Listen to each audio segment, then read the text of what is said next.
Star Social Club. Hey yo, gigi ka ije mesi feike, mkpọrọgwụ ọjị, oke osisi. Stars kachanụ, Mkpọrọgwụ ọjị, stars kachanụ, udo n'ọganiru.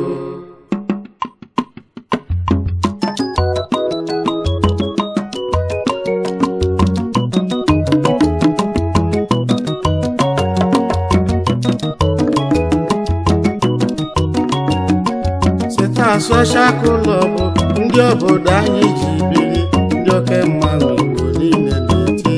Oke mmanwụ Igbo niile, Oke mmanwụ mkpọrọgwụ ọjị, oke osisi. Star Social Club ndị obodo anyị ji biri, ndị oke mmanwụ Igbo niile na-eti.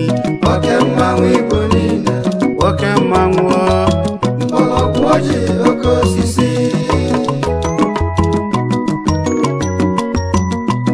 National President, Star Social Club of Nigeria, Chief Sir Gabriel Ibeki, Star Ọbụlọzọ na Enugwagide, Chairman and Chief Executive Officer, Gapcon Nigeria Enterprises Limited na Abuja. Keduzi maka lọlọ ọzọ Chief Mrs. Ngozi Ibeki, Adadiọramma na Enugwagide, Adachukwu gọziri na Abagana. Anyị akpọwa First Vice National President, Star Social Club of Nigeria, ya bụkwa Chairman Jos Branch, Chief Gilbert Uchendu, Star Asimonyemena, Ishioba na North.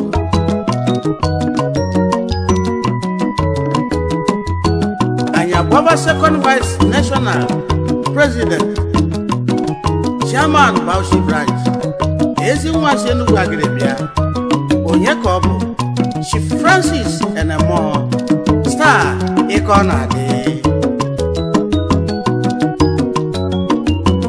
Anya Baba Chief Engineer Samuel Chidebe Shife, Star Efiedike Ube alias Chukwu adịghị n'ije.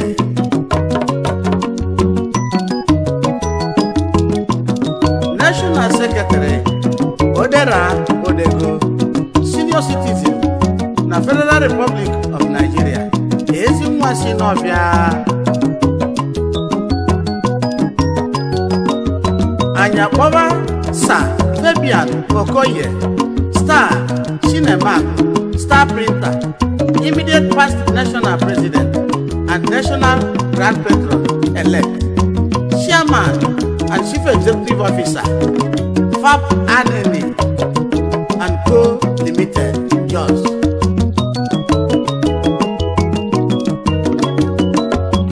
Anyababa Chief Obiora Je Anyora, Star Ifemeluma, National Patron, Abuja-based businessman.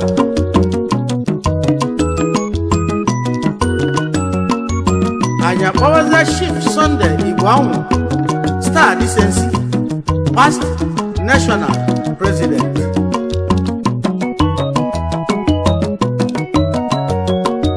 Anya Papa Prince Chief Simon A.N. Nwebo, Star Eze Obuka, Pioneer National President and the Member Board of Trustees. Star Social Club ndị obodo anyị ji biri, ndị oke mmanwụ Igbo niile na-eti. Oke mmanwụ Igbo niile, Oke mmanwụ mkpọrọgwụ ọjị, oke osisi. Star Social Club ndị obodo anyị ji biri, ndị oke mmanwụ Igbo niile na-eti. Oke mmanwụ Igbo niile, Oke mmanwụ mkpọrọgwụ ọjị, oke osisi. Anya Baba Honorable Chief Hippolyte Okafor, Star Ugobuzue Ochake One of Olu, Akunesi Obi Ike Osu, Onodu Ugo Adiebemma One, Neziawa, National Chief of Protocol and Chairman Mina Branch. Kanyipawazia Mr. Anthony Mpocha Okoye, Star Akuye Nwatebu, National Finance Chief, Ezinwasinu Gwagede. Anyakoba Chief Geoffrey Okubune, Star Kulia One, Enu Gwagede, National Treasurer. Anyakoba Mr. Edward Onwara, Star Omu, Assistant National Secretary, Ezinwasisu Anyocha. Anyakoba Chief Vincent Okafo, Star Ekunyeleze, National Chief of Defense, just based businessman. Seta social club, ndị obodo anyị ji biri, ndị oke mmanwụ Igbo niile na-eti. Oke mmanwụ Igbo niile, Oke mmanwụ mgbọrọgwụ ọjị oke osisi. Seta social club, ndị obodo anyị ji biri, ndị oke mmanwụ Igbo niile na-eti. Oke mmanwụ Igbo niile, Oke mmanwụ mgbọrọgwụ ọjị oke osisi. Anyakoba's trustees, Mr. Amechi Iwonwu, Star Ezweme, Star Information, National Trustee, Abuja-based timber merchant, Ezinwasienu Gwagede, Ezioyim Kanzuru Nuzo, ISNB Nebolisa, Star Ologwaji, alias Star Club for Life, National Trustee, Star Club of Nigeria. Anyakoba Mr. Bernard Nonyelumu Mushi, Star Okunwa, National Trustee, Star Social Club of Nigeria, just based businessman. Anyakoba Sir Michael Onora Edute, Star Ezebanyi, National Trustee and the Pioneer National Secretary, just based businessman. Seta social club, ndị obodo anyị ji biri, ndị oke mmanwụ Igbo niile na-eti. Oke mmanwụ Igbo niile, Oke mmanwụ mgbọrọgwụ ọjị oke osisi. Seta social club, ndị obodo anyị ji biri, ndị oke mmanwụ Igbo niile na-eti. Oke mmanwụ Igbo niile, Oke mmanwụ mgbọrọgwụ ọjị oke osisi. His Royal Highness Eze Marcellinus T.O. Abo, Eze Diohama na Zuba, Ononenyi One, Akajioha Obi Nsukka, Group Managing Director, Mass Park Hotels Limited, na Zuba, na Abuja, Shidaram Primary Secondary School, na Mararaba, Nasarawa State, Chairman, Igbo Community Assembly, Traditional Council, Federal Capital Territory, na Abuja.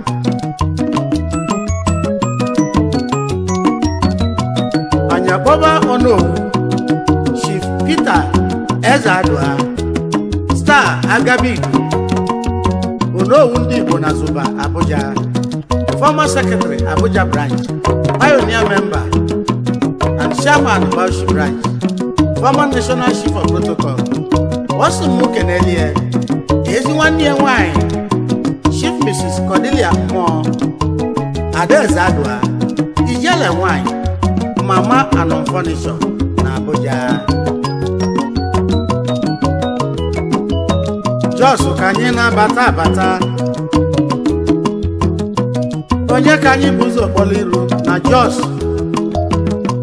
Sir Christopher Anibok, Star Ononibak, former National Finance Chief, Jos-based businessman.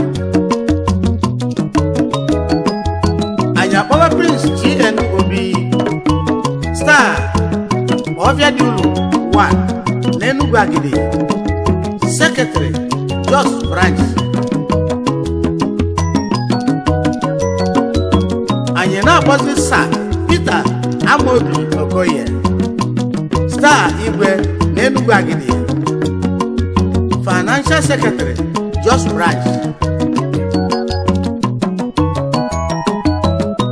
Sir Gabriel Nwora, Star Chukwu Nwolu, Anadiki Isieje, Treasurer na Jos Branch.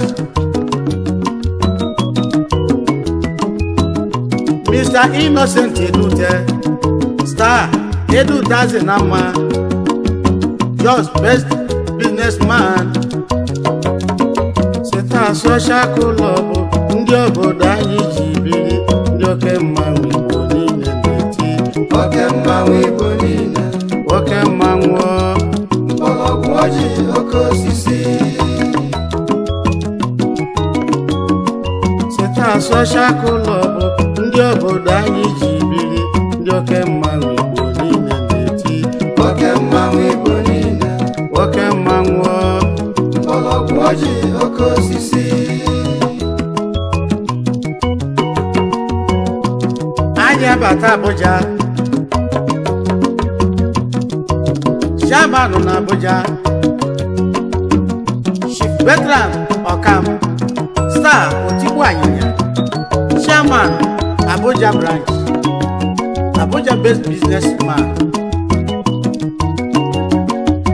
Ka anyị kpọba Chief Arusi Ọbawume, Star Ọba Nzamala, Treasurer Abuja Branch, Star Social Club of Nigeria, Managing Director Roban Electrical Limited, ezi nwa si Enugu Ukwu n'ime njikọ ọka. Ka anyị kpọba ọzọ Chief Frederick Chukwuemeka Ukekwe, Star Eze Nwata Aboy, Ambassador ndị Igbo na Abuja, Managing Director Jesus is God Tow Motors Limited na Abuja. Osimu Kenelie lọlụ ya Mrs.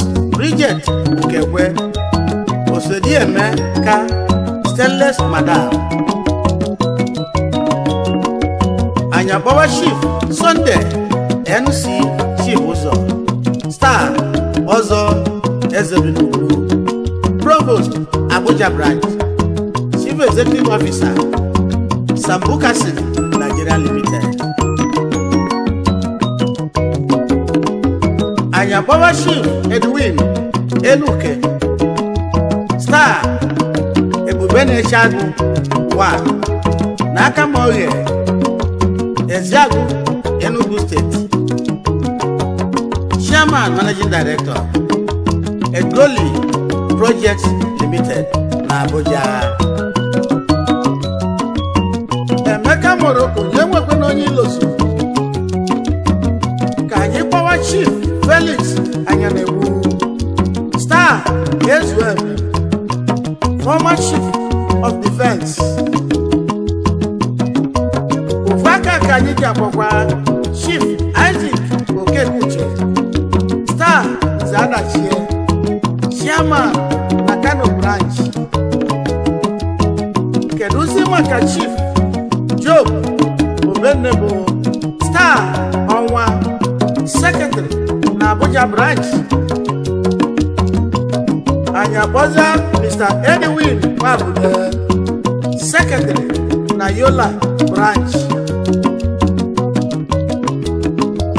Ka anyị kpọbazia Chief Eberesi Ọkafọ, Star Ọdịmbu Eria,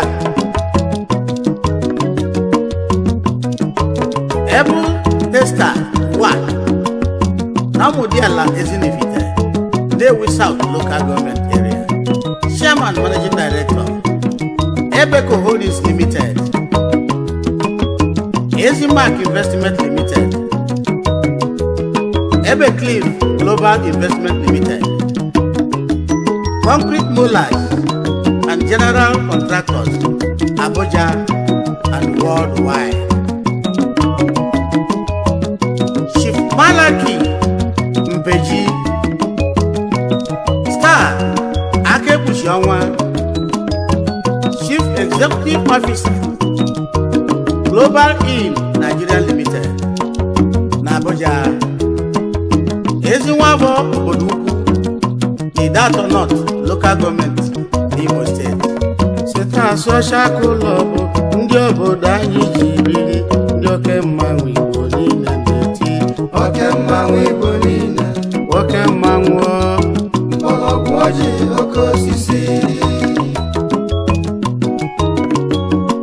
Seta social club ndị obodo anyị ji biri ndị oke mmanwụ Igbo niile na-eti oke mmanwụ Igbo niile oke mmanwụ mgbọrọgwụ ọjị oke osisi Ezi oyimu ka nzuru ụzọ ka anyị jere Bauchi.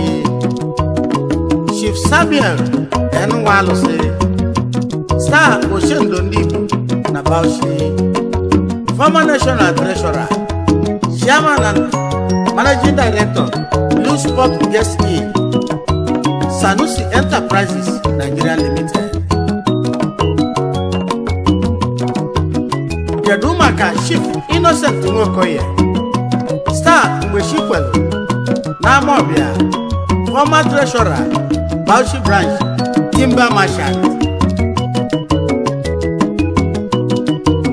Ka anyị na-akpọ Mr. Sylvester Ezewu, Star Ogadi Igbo Mma, Financial Secretary, Bauchi Branch, Nwafọ Okeja.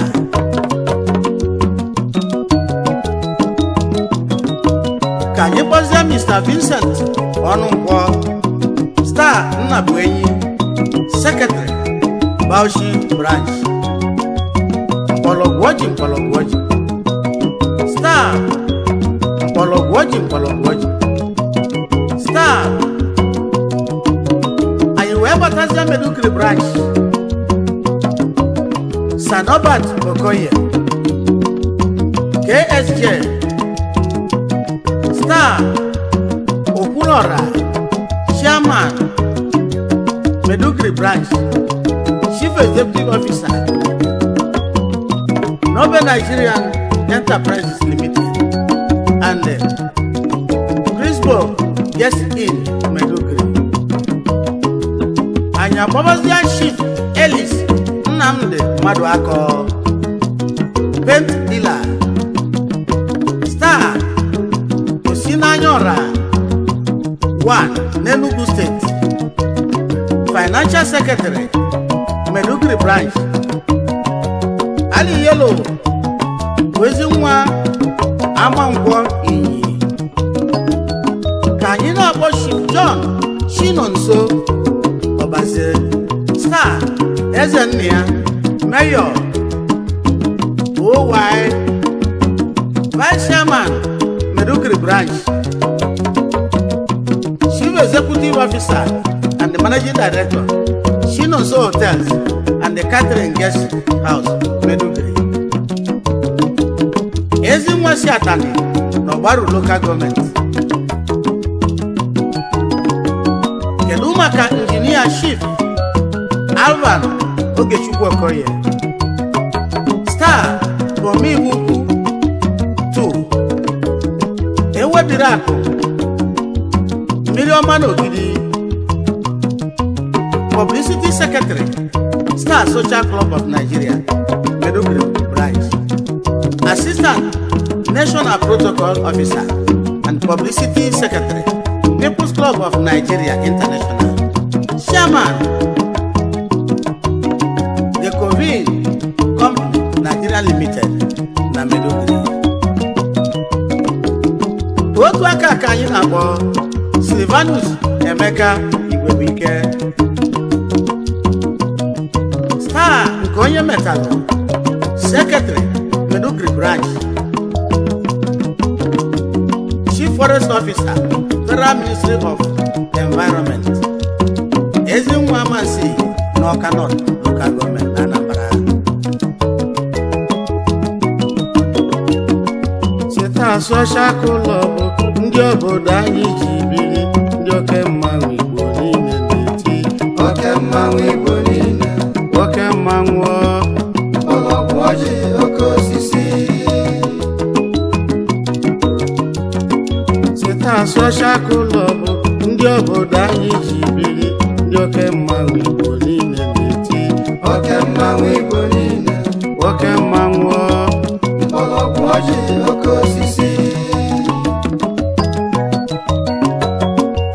Anyị na-agazi na home branch Enugu Agidi ka anyị na-abata, ka anyị kpọba Chief George Ekebo Star Arụ Agbaka, Chairman Enugu Agidi Branch Transporter, Mr. Godson Emekwisie Star Chinweze, Secretary Enugu Agidi Branch Dealers in Plumbing Materials Works. Anyị abata Yola, Chief Fabian Arizechukwu Okenu Star Eze Amanso Omeka nna ya Enugu Agidi Kosi Eje o, Chairman Yola Branch Timber Merchant.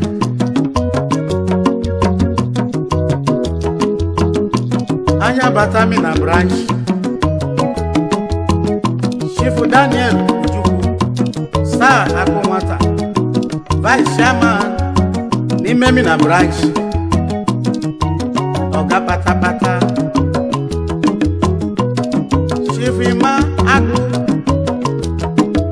Star Chinwata Kwaku Odogwu, Former Chairman na Mina Branch. Asị n'ife ọbụla na-eme ọbụla nwaanyị adịrị ya, ịma na o zuru oke.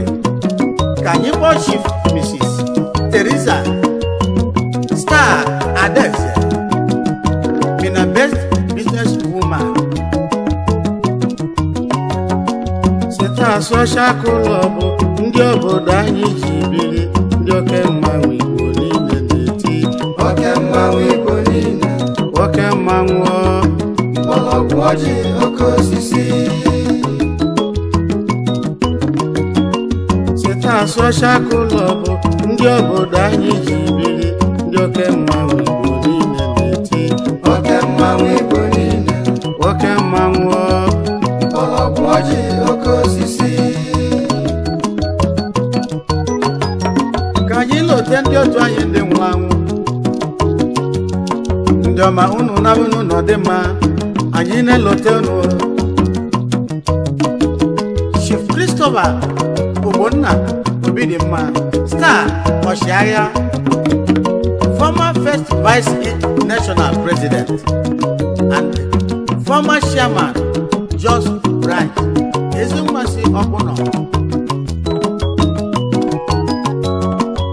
Anyị akpọba late Chief Alex Okafor Star Akụdigwe, former chairman Onitsha Branch Ezinwa Isiwanyocha. Kedu maka late Chief Ọzọekwe Ezeodo Star Gentleman Soji Ọzọ, former assistant national chief of protocol Enugu Agidi Kosi Eje, mana ọnwụ m anyị ncha. Anyị akpọba late Chief Alison Njọkụ Star Iyelioba, former assistant national labor officer Ezinwasi Mbaise, ọnwụ Ogbolodogwu. Cheta Social Club ndị obodo anyị ji biri, ndị oke mmanwụ Igbo niile na-eti oke mmanwụ Igbo niile, oke mmanwụ mgbọrọgwụ ọjị oke osisi. Cheta Social Club ndị obodo anyị ji biri,